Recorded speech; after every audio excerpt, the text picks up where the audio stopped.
Bom dia, amigos. Hoje é terça-feira, dia 26 de maio de 2020. Estamos novamente aqui para mais um vídeo, para nossas reflexões. Continuamos ainda com esse tempinho frio, que bom.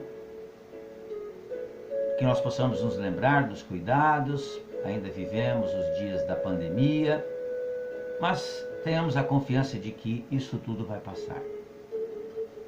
Hoje o nosso vídeo, ele está inserido no livro Pão Nosso, livro esse de autoria espiritual de Emmanuel, com psicografia do Chico Xavier. E o Chico Xavier o Emmanuel vai fazer uma análise de um ensinamento trazido por Paulo de Tarso, que está na primeira epístola que ele enviou ao seu amigo Timóteo, falando sobre compromissos familiares. Diz assim Paulo: aprendam primeiro a exercer piedade para com a sua própria família e a recompensar seus pais, porque isso é bom e agradável diante de Deus. Palavras de Paulo de Tarso. O Emmanuel vai fazer as seguintes considerações: que a harmonia em família é problema fundamental da redenção do homem na Terra. Já ouvimos falar que a família é a primeira escola. E quanto mais passa o tempo, quanto mais experimentados pela vida, mais nós vamos reconhecendo isso. Como a família é importante, como a família nos oferece a oportunidade de realmente praticar o bem. Porque nós temos muitas dificuldades no ambiente familiar, visto que nós somos espíritos ainda imperfeitos. Portanto, os membros que a constituem também são imperfeitos.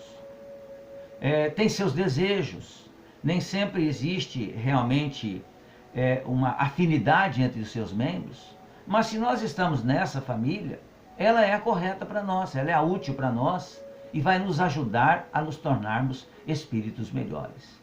Por isso que a harmonia é problema fundamental da redenção do homem na Terra. Mais ainda, diz o Emmanuel, que como seremos benfeitores, ou como poderemos ser benfeitores de 100 ou 1000 pessoas, se ainda não aprendemos a servir 5 ou 10 criaturas? Ou seja, é necessário começar dentro de casa, para que a gente possa, então, criar experiência para poder auxiliar fora de casa, né? Esta é a indagação lógica que se estende a todos os discípulos sinceros do cristianismo. Bom pregador e mau servidor são dois títulos que não combinam.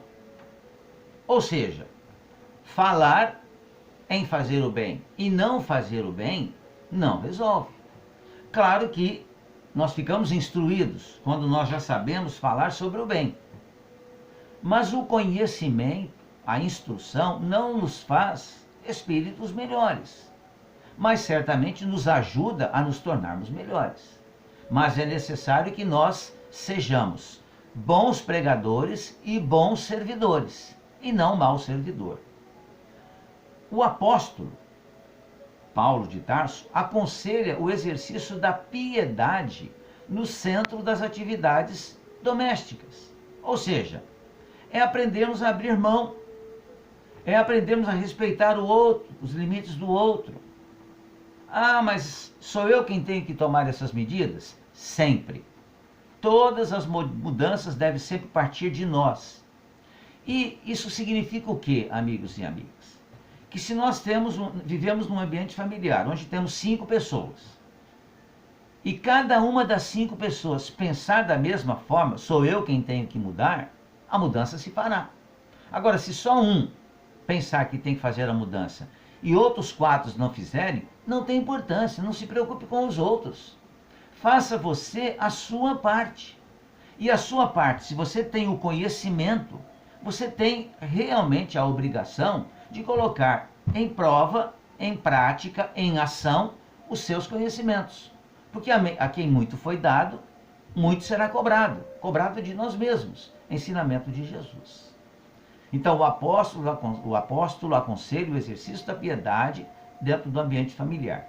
No entanto, ele não se refere à piedade que chora sem coragem ante os enigmas aflitivos, mas ele fala daquela piedade que conhece as áreas mais complicadas da casa e se esforça por eliminá-las, aguardando a decisão divina a seu tempo.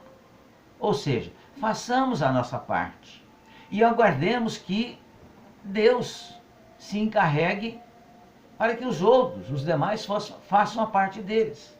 Mas o mais importante, mais uma vez dizemos, é fazer a nossa parte. Não nos preocupamos se o outro não faça. Façamos nós a nossa parte. Conhecemos numerosos irmãos que se sentem sozinhos, espiritualmente falando, entre os que lhes agregam ou se agregaram ao círculo pessoal, através dos laços consanguíneos, entregando-se por isso ao lamentável desânimo. Porém, é imprescindível, diz o Emmanuel, examinar a transitoriedade das ligações corpóreas, ponderando que não existem uniões casuais no lar terreno. Preponderam aí, por enquanto, as provas salvadoras ou regenerativas. Então, se nós nos sentimos sozinhos, isolados, no ambiente familiar, onde nós, através do nosso julgamento, entendemos que ninguém nos compreende, e nós fazemos muito esse tipo de julgamento, né? Visto que nós somos ainda criaturas um tanto orgulhosas, e nós somos, em grande parte da nossa vida ainda, nós praticamos o chamado coitadismo. Ou seja, a gente sempre se sente o coitado. Ah, ninguém gosta de mim lá, ninguém me entende, né? Eu sou desprezado, e coisas assim, né? A gente perde um tempo muito grande com isso, e tem que entender que cada um de nós, dentro do ambiente familiar, está no lugar correto, na época correta, para que nós possamos nos ajudar mutuamente. E o que mais importa para nós é tentarmos entender, então, realmente a parte que nos cabe naquele ambiente e fazer o melhor que nós sabemos. Se nós não conseguimos entender, né, o que se passa ou por que tantas dificuldades e tantos desequilíbrios no ambiente familiar, que a gente procure ajuda, procure ler sobre isso. Hoje nós vivemos num mundo onde a internet nos oferece a possibilidade de fazermos busca, procura, sobre todos os tipos de assunto, que a gente busque se inteirar, se a gente tiver, né, realmente interesse em mudar. Agora, se nós vivemos em conflito, e o viver em conflito para nós não nos causa dissabores, a gente vai demorar mais ainda para que a gente aprenda a não ter mais conflitos na vida. Por isso, Deus, na sua bondade, na sua justiça, mais uma vez nos oferece a oportunidade da reencarnação, da família, do ambiente familiar, para que a gente possa entender que é ali, naquele ambiente, que nós temos que nos fortalecer, que nós temos que realmente colocar em prática aquilo que nós já aprendemos.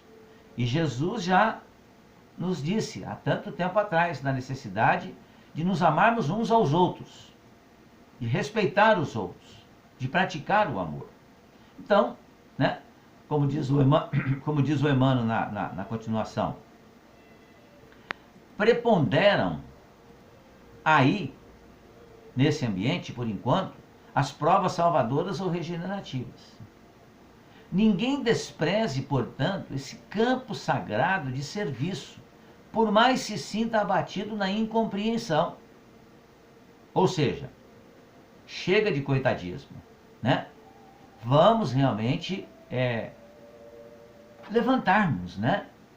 Vamos nos equilibrar, porque constituiria falta grave esquecer as infinitas possibilidades do trabalho iluminativo, exatamente aonde as dificuldades mais saltam aos olhos. Porque imagina a situação, amigos. Vivemos uma vida sem nenhuma preocupação, sem nenhuma necessidade de construção. Nós realmente iríamos ficarmos sentados, indiferentes a tudo. Então são os desafios que o dia a dia nos coloca na frente que nos catapulta para nos melhorarmos. Então são exatamente os problemas que vão nos ajudar a nos tornarmos melhores. Parece até, digamos assim, algo meio fora, né, da curva, né, dizer que a gente tem que bendizer e agradecer pelos problemas. Mas essa é a realidade. Nós deveríamos agradecer quando aparecem os problemas, porque eles nos possibilitam colocar em prática o que nós já temos de aprendizado. Então, benditos, né, ou benditas são as dores quando elas aparecem, porque nos dão as oportunidades de entender a razão pelas quais elas ocorrem. É impossível, vai concluindo o Emmanuel, auxiliar o mundo quando ainda não conseguimos ser úteis, nem mesmo em nossa casa, aquela em que a vontade de Deus nos situou, a título provisório. Antes da grande projeção pessoal na obra coletiva, aprenda o discípulo a cooperar em favor dos familiares, no dia de hoje, convicto de que semelhante esforço representa realização essencial. Então, realmente, observamos mais uma vez, através dessa brilhante análise que Emmanuel nos faz, em cima de um ensinamento de Paulo de Tarso, a importância extraordinária que a família representa para nós. E no momento que a gente vive, de isolamento social, estamos ainda mais próximos uns aos outros. Mais oportunidades ainda. Porque quando um grande problema aparece na sociedade, ele certamente tem como grande objetivo nos fazer mudar, nos tornarmos melhores. Era isso, amigos? Muito bom dia, fiquem bem e fiquem em paz.